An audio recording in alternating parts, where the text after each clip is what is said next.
Karena sebagaimana yang disampaikan oleh Rasulullah SAW, orang yang mau melakukan sesuatu yang menyebabkan dirinya bisa beresiko terkena oleh suatu fitnah, suatu hal yang tidak baik, tapi dia tunaikan untuk kepentingan umat, maka sungguh dia telah berjuang dan telah berjihad di jalan Allah. Saya menyampaikan ini bapak-bapak, ibu-ibu, saudara sekalian, bukan karena saya pejabat, tidak. Saya sudah selesai bertugas, ya. Saya masyarakat biasa seperti sebagian kita. Tapi saya pernah merasakan selama 10 tahun bertugas sebagai gubernur, ya, bahwa memang tantangan dan fitnah itu luar biasa besarnya. Dan salah satu yang bisa membantu seorang pemimpin untuk bisa melewati tantangan dan fitnah itu dengan baik adalah doa-doa dari masyarakatnya, doa-doa dari bapak-bapak dan ibu.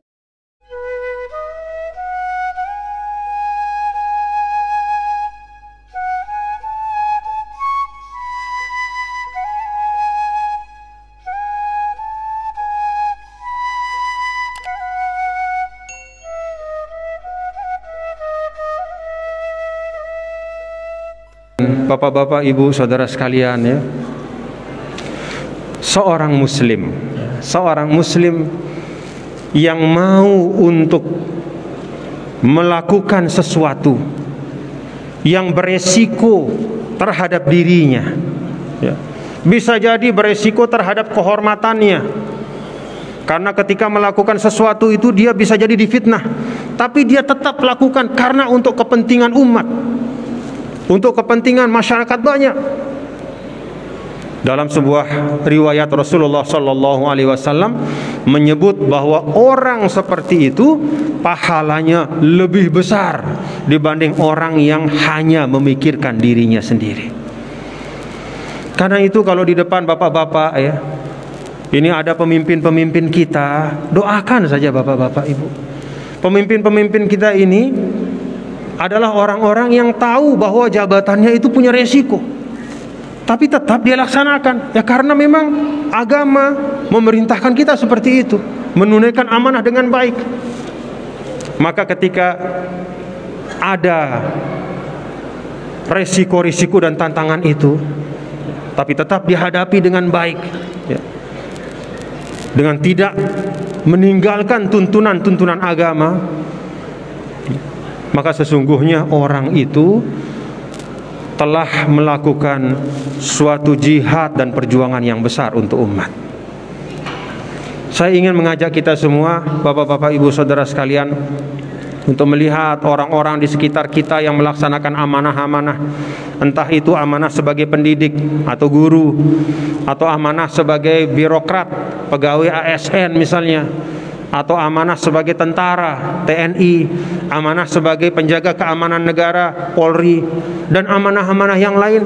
Kita lihat mereka dengan pandangan kasih sayang. Jangan dengan pandangan melecehkan. Jangan dengan pandangan menganggap bahwa mereka adalah orang-orang yang tidak baik, apalagi na'udzubillah min dzalik. Karena sebagaimana yang disampaikan oleh Rasulullah SAW, orang yang mau melakukan sesuatu yang menyebabkan dirinya bisa beresiko terkena oleh suatu fitnah, suatu hal yang tidak baik, tapi dia tunaikan untuk kepentingan umat, maka sungguh dia telah berjuang dan telah berjihad di jalan Allah. Saya menyampaikan ini bapak-bapak, ibu-ibu, saudara sekalian, bukan karena saya pejabat, tidak. Saya sudah selesai bertugas, ya. Saya masyarakat biasa seperti sebagian kita. Tapi saya pernah merasakan selama 10 tahun bertugas sebagai gubernur, ya, bahwa memang tantangan dan fitnah itu luar biasa besarnya. Dan salah satu yang bisa membantu seorang pemimpin untuk bisa melewati tantangan dan fitnah itu dengan baik adalah doa-doa dari masyarakatnya, doa-doa dari bapak-bapak dan ibu. Alhamdulillah, dalam Al-Quran kita bisa banyak sekali meneladani akhlak-akhlak yang diamalkan oleh Nabi yang mulia, Nabi besar Muhammad sallallahu alaihi wasallam, yang semuanya adalah kebaikan. Tidak ada tuntunan Rasul yang kemudian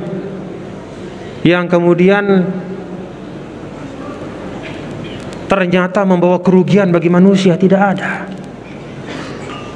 Dulu bapak-bapak, ibu, saudara-saudara, kita ketawa atau menganggap remeh ungkapan at-tuhuru syatrul iman, yang sering diungkapkan dengan bahasa an-nazafatu minal iman.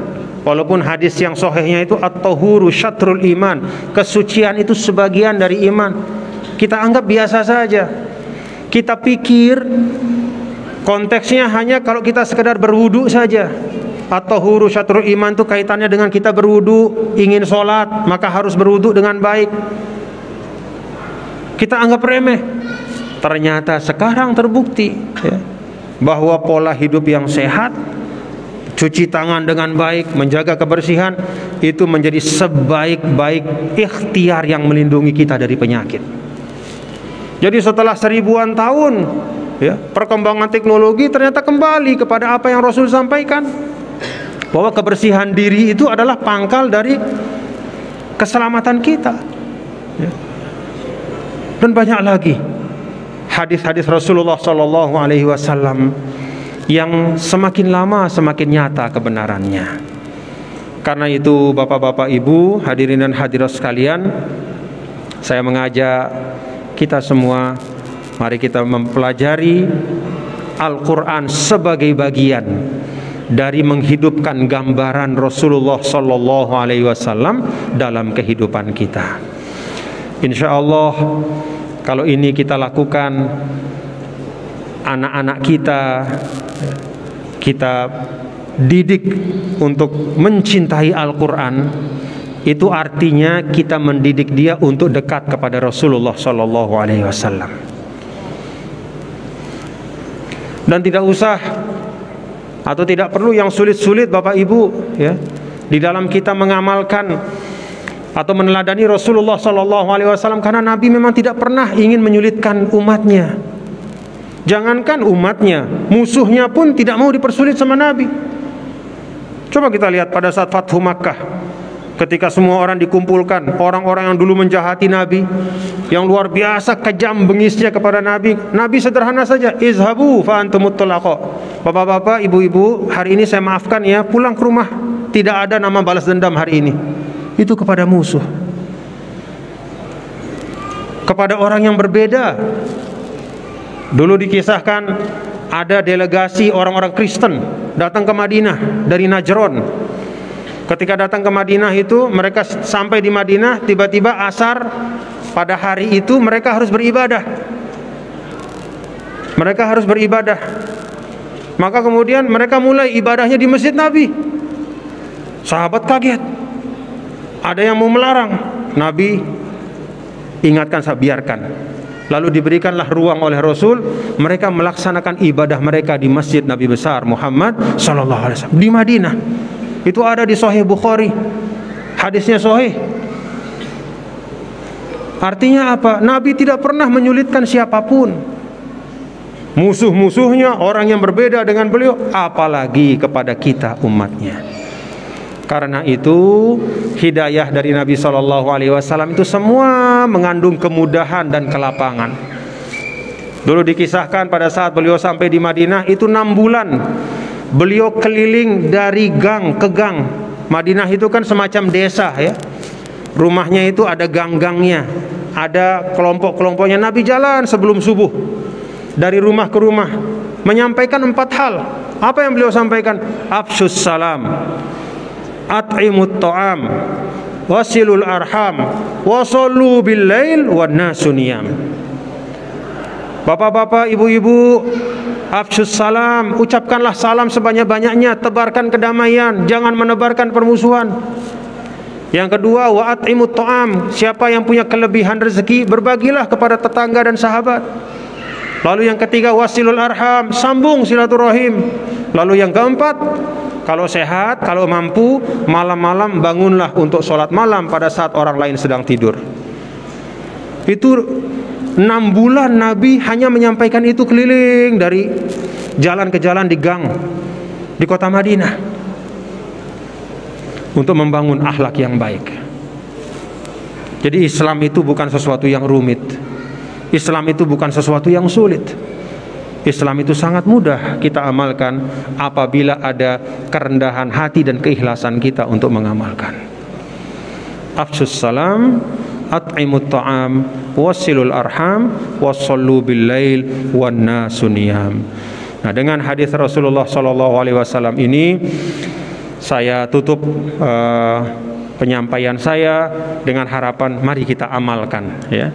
Sesuatu yang sederhana, tapi kalau terus kita amalkan sebagaimana Nabi mengamalkannya berbulan-bulan, berkeliling setiap malam, tebarkan perdamaian, berbagilah rezeki apabila ada kelebihan, sambung silaturahim, dan jangan lupa tawajuh kepada Tuhanmu minimal 2 rakaat di tengah malam. Itu sumber-sumber keberkahan. Terima kasih, wallahul muwaffiq wal hadi ila sabilir rasyad. Rabbana taqabbal minna innaka antas samiul alim, tub alaina innaka antat tawwabur rahim.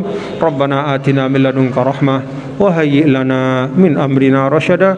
Wa sallallahu wasallam ala sayyidina maulana Muhammad wa ala alihi wa sahbihi walhamdulillahi rabbil alamin. Terima kasih. Wassalamualaikum warahmatullahi wabarakatuh. Waalaikumsalam warahmatullahi wabarakatuh.